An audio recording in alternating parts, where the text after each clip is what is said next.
وآمنوا برسولہ یؤتیکم کفلین من رحمتہ ویجعل لکم نورا تمشون بہ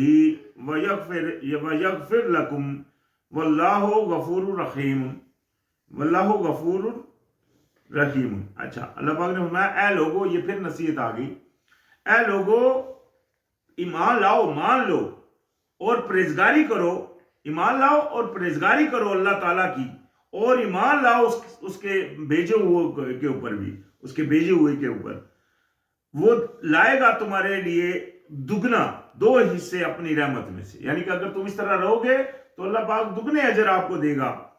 اور بنا دے گا تمہارے لیے ایک روشنی کہ چلو گے تم اس میں، یعنی کہ وہ قیامت والے دن وہ روشنی بھی تم میں ہوگی کہ تم اس میں چل سکو۔ تو یہ سارے عمل کس لیے ہوں گے، کب ہوں گے؟ جب آپ ایمان لاؤ گے اور پرہیزگاری کرو گے، یہاں دیکھیں کیا ہے، پرہیزگاری کرو گے اللہ کی۔